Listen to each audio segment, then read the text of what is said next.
बुद्धिमान मंत्री कहानी का शीर्षक है। एक बार की बात है, एक रियासत के मंत्री ने राजा को अपनी बेटी के विवाह समारोह में निमंत्रित किया। जब राजा अपने परिवार के साथ विवाह समारोह में पहुंचा तो मंत्री उन्हें सम्मानपूर्वक विशिष्ट आसन पर बैठाने ले गया। तो मंत्री यह देखकर बहुत लज्जित हुआ कि एक सफाई कर्मी वहां बैठा हुआ था पहले से। उसने सफाई कर्मी को सभी के सामने वहां से उठा फेंका और उसे बहुत डांटा। सफाई कर्मी ने बहुत अपमानित महसूस किया और बदला लेने की योजना बनाने लगा। अगले दिन सुबह वह जब राजा का कक्ष साफ कर रहा था तभी वह जानबूझकर बड़बड़ाया, राजा कितने नादान है, उन्हें यह पता नहीं कि रानी और मंत्री के बीच क्या चल रहा है। राजा आधी नींद में था। यह क्या बकवास कर रहे हो? उसने पूछा। महाराज, मैं पूरी रात नहीं सो पाया, मैं तो नींद में बड़बड़ा रहा था, सफाई कर्मी ने ऐसा जवाब में बोला। हालांकि उसकी बात सुनकर राजा के मन में संदेह के बीज पड़ गए थे। राजा अब मंत्री से चिढ़ने लगा और समय समय पर अपमानित करने लगा। एक दिन तो उसने द्वारपाल से यह तक कह दिया कि वे मंत्री को महल में घुसने ही ना दें। मंत्री राजा के व्यवहार से बहुत चकित था, लेकिन कुछ विचार करने के बाद उसे समझ में आ गया कि सफाई कर्मी ही इसके लिए जिम्मेदार हो सकता है। मैंने उसका अपमान किया था और उसी का उसने बदला लिया है। अब मुझे उसे दोबारा प्रसन्न करना होगा, मंत्री ने सोचा।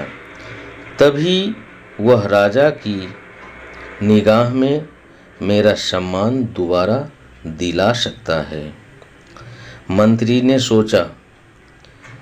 एक दिन उसने सफाई कर्मी को अपने घर भोजन पर आने का निमंत्रण दिया और कहा, मेरे दोस्त, मुझे क्षमा कर दो, मैं तुम्हारा अपमान किया था, मुझे गलती का एहसास हो गया है। इन सुंदर कपड़ों को उपहार के रूप में ग्रहण करो और चलो मेरे साथ आज भोजन करो। सफाई कर्मी बहुत प्रसन्न हो गया। वह सोचने लगा, मंत्री तो बहुत अच्छा आदमी है, मैंने ही उस दिन गलती कर दी थी। अब सफाई कर्मी प्रसन्न था और प्रयास करने लगा कि मंत्री के बारे में जो राजा की धारणा बदल जाए। तो एक बार जब वह राजा के कक्ष में गया तो राजा सो रहा था। वह बड़बड़ाने लगा, अरे राजा का तो दासी के साथ प्रेम संबंध है, बड़ी लज्जा की बात है। राजा ने उसका बड़बड़ाना सुना तो उठकर बैठ गया। राजा ने सफाई कर्मी को बहुत डांटा।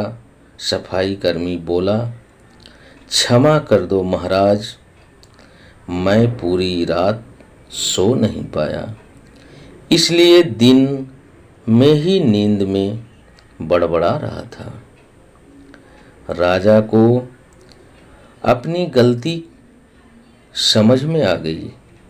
इस तरह की अफवाह के चक्कर में आकर उसने अपने बहुत अच्छे सलाहकार की अनदेखी शुरू कर दी थी। राजा ने मंत्री को बुलाया और दोनों फिर से मिल गए और मित्र बन गए। तो दोस्तों, ऐसे मन में गलतफहमियां कभी न आने दें।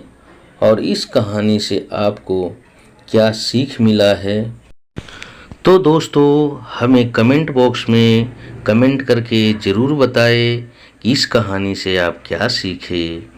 और दोस्तों, आप अगर इस चैनल पर पहली बार आए हैं तो इस चैनल को सब्सक्राइब करें और बेल नोटिफिकेशन को ज़रूर दबाएं।